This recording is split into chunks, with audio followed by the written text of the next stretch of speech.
My name is Daniel Wynn, and by day I invest in sports cards, but by night I make videos about investing in sports cards. I am the great curator. Join me on my journey to break even in the hobby that we all love. Hello, sports card. No, I'm just kidding, guys. Sorry. I'm just kidding. I get a lot of pushback on my intro, so that's an inside joke. Anyways, hello everyone. I am the great curator and welcome to my channel. If this is the first time you guys are visiting here, thank you so much for stopping by. I really do appreciate it.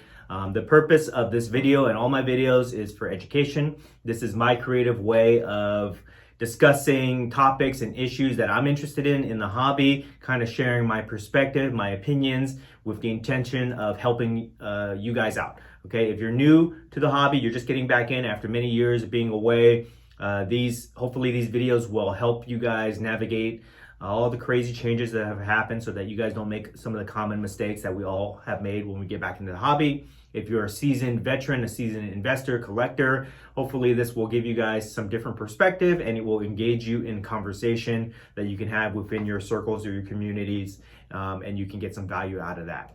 The real reason that I make these videos is I want to use this platform to kind of spread my message that I want to emphasize, which is a message of positivity. I want people to treat this hobby or to conduct themselves in this hobby in the most positive way possible.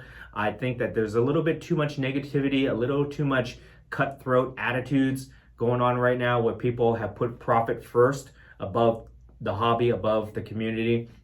And I don't like that, guys, okay? I want us to be what I call gentlemen investors or lady investors. I want us to conduct ourselves with a level of decorum where when we transact with each other, where we're polite, respectful, kind, where we help each other. I believe that if we do this, if we focus on this, we can raise the standard of civility within the hobby. We can elevate the hobby and we can raise the value of our cards that way if we do it that way. Okay, guys? Remember, be a gentleman investor, be a lady investor, conduct yourselves accordingly. That's the message of positivity that I want to spread in all these videos. Okay, guys? I'm going to work on getting this message a little bit more concise, but I think that you guys are starting to get the point, and I will continue to preach that message in all my videos on Instagram and at every card show I go to. Okay, guys? So please, if you get any value from this video, or you agree, or or get any type of entertainment or enjoyment from these videos, please like, please subscribe,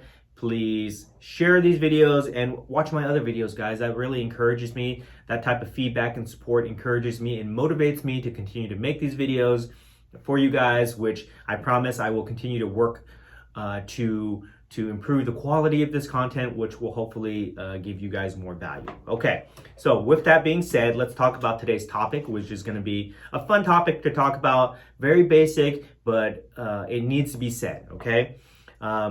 Today's topic is what to invest in. What should you invest in? What should you buy? I get this question all the time. Everybody always asks for this. And what I think the reason people ask this question is because they want guidance, because this hobby can be overwhelming at times. There's so many cards out there, so many different levels of intricacies where you're talking about graded cards, wax, raw cards, all these different things, autographs, patches, base cards, color parallels. There's so much variety in this hobby that it is overwhelming. And if you're trying to just, build a collection that is profitable, or you're trying to make money doing this, then you can get lost very easily, okay? So the most common question that I always get is, what should I buy? Okay, where should I put my money? What are people buying? What are people selling, right? So here's the answer, guys. Very simple. Very simple, okay, guys? The golden answer here is simply buy what you like. All right, that's it. Buy what you like. If you think that I made this video because I'm going to tell you what player to buy, what card to buy, sorry guys, I don't do that. All right, my simple answer is buy what you like. Now, I know what you're saying. You're saying, well, I've heard this before. You're not the only person that's come up with that. That is true, but it's so important that we have to repeat it. Many people repeat this. A friend of mine, Ultimate Pastime on Instagram, repeats this every day. Every day, he burns it into your mind, okay? But it's important because this message gets lost so many times, all right? Very simply put, you buy what you like. People treat this hobby as a way to make money, okay? But it's a hobby, guys, and we forget that. It is a hobby first, not profit first, a hobby first. Profit is what makes it interesting. You know, back in the 90s when these cards were worthless, people just collected them. It was fun, but it wasn't interesting. All right. Now, because there's money in the hobby and these cards are treated as real assets that can be traded back and forth and you can actually make money off of them, it becomes very interesting and fun to collect. But we have to remember that it is a hobby first. You must buy the things that you like. You should not buy cards strictly for profit. If you're in this hobby because you only want to make money, that's the only thing you care about, you're not interested in any of these other things, you need to leave. You need to go somewhere else where you can make money a lot easier. Go trade stocks. Go invest in bonds, mutual funds, go sell products on Amazon, whatever. You need to get out because this hobby, it can eat you. It can burn your money if you're not smart enough or savvy enough or able to recognize the trends and things that are going on, okay? And that is what happens to a lot of people, okay? So if you're in this hobby because you want to make money only and you don't care about anything else, go somewhere else. There are easier ways to make money. Believe me, this is the best advice that I can give you. However, if you love the hobby like we all do, if you love to collect like we all do, and you love to follow these sports or these players or whatever it is like we all do, then you can profit in this hobby, okay? You can make money doing this, but you have to buy what you like, all right? And what I'll do is I'll tell you guys the reasons that you want to do this. I'll cover some very important but basic reasons. I'll tell you things that you want to avoid, and then I'll give you my final thoughts, okay? So with that, let's get into this, okay? The reasons you want to buy what you like, or the reasons that you don't want to chase profit first and just follow the crowd is, number one, the first thing that I've learned the hard way is that nothing in this hobby makes any sense, okay? Nothing in this hobby makes sense. You think that a player who does very well in a game, that his prices will rise? Not necessarily, okay? You think a player that is going to go into the Hall of Fame, you think his cards will rise in price? Not necessarily, all right? I'll give you guys a couple examples here. When Luka was doing so well last year, did his cards really rise in price? No, not really. In fact, some of his cards went down in price. When Trae Young was killing the Knicks in the playoffs, did his cards go up in value? Not really, not substantially. They were way down the way they were early in the year, right? Nothing in the hobby makes sense, all right? When Kobe Bryant went into the Hall of Fame, did his cards go up after that ceremony? No, they went down. Nothing in the hobby makes any sense because it's a hobby, right?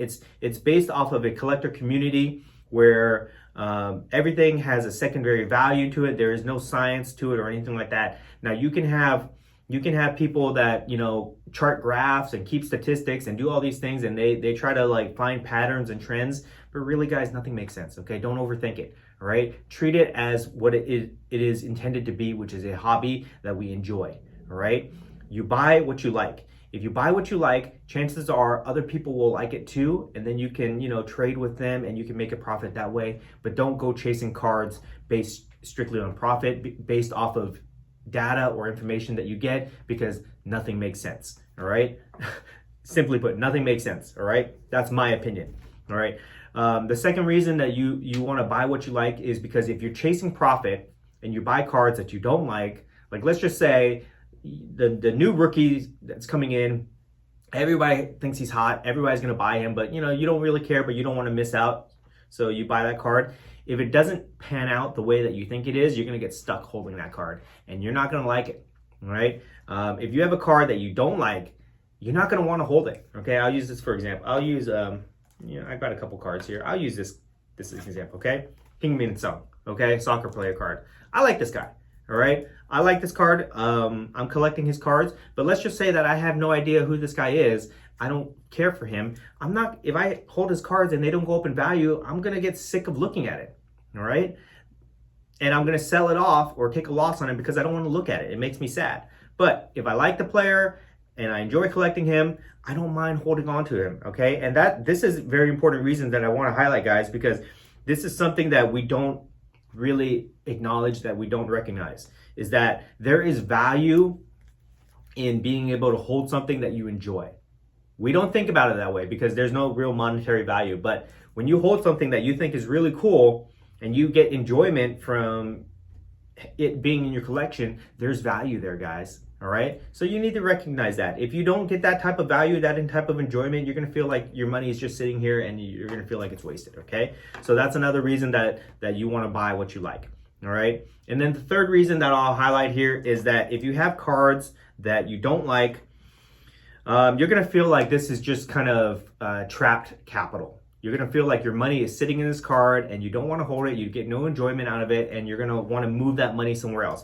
This is why people always say you should just sell your card at a loss and move that into something better. Well, you would only do that if you don't like the card. But if you're buying cards that you like, then you don't mind if the values go down. You don't mind holding it. And if you believe in the card, then maybe the value of the card will go up over time.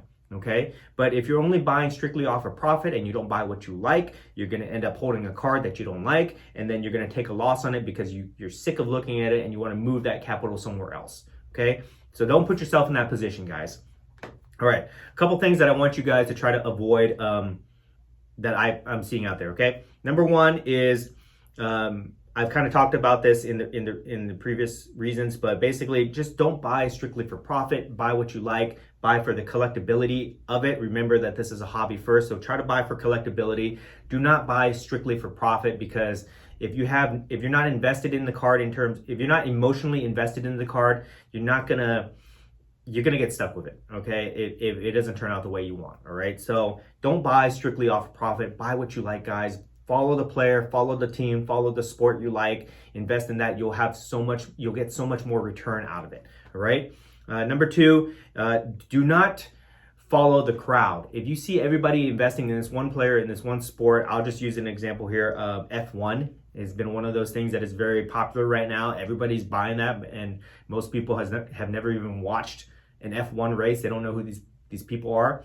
Don't follow the crowd. If you follow the crowd, you're too late, okay? You're too late to jump on that bandwagon, and you're gonna get stuck holding something that you don't like. So do not follow the crowd, okay? And then the last tip I'll tell you guys to avoid is do not listen to online gurus, all right? There are a lot of guys that are promoters out there that will tell you to buy this player, buy this card, all right?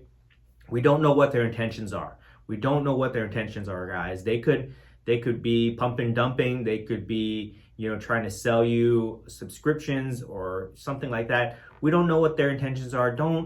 You can listen to them, but don't just blindly follow them. Make the decision for yourself. This is a hobby. This is not like rocket science or anything like that. It's really simple. Just buy what you like. Don't follow all these guys telling you that you can make profit, things like that. Whenever I see those type of promoters online, it just kind of bugs me a little bit. You know what I mean? Because they're basically trying to give some type of financial guidance to these people that may be following them blindly, and most of the time it doesn't work out. Okay, so just be very careful about that. Do not follow the gurus. Do not listen to the gurus. You can watch them for entertainment purposes, but don't blindly buy what they tell you to buy. Okay.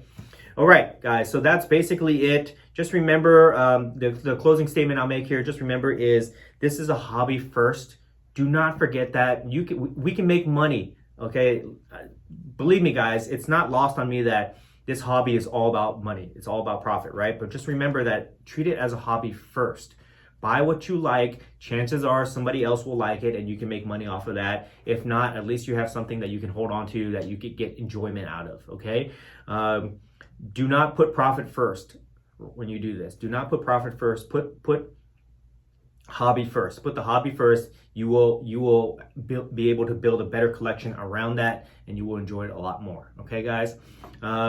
If you got value out of this video, please like, please subscribe, please share, and watch my other videos, guys. I talk about a lot of topics that I think are very helpful, and I've been getting a lot of great feedback on it. So please go to the next video, watch my videos on selling, watch my videos on how to structure deals, watch my videos on opinions about issues that I've seen in the hobby or breaking news, things like that. I will continue to put out more of these videos. It's a lot of fun for me to make these, so I really do enjoy it. But please watch the other videos. Tell me your thoughts. Please leave comments below. Keep them positive though. Keep them respectful. You don't have to agree with me. Just don't be overly negative, okay?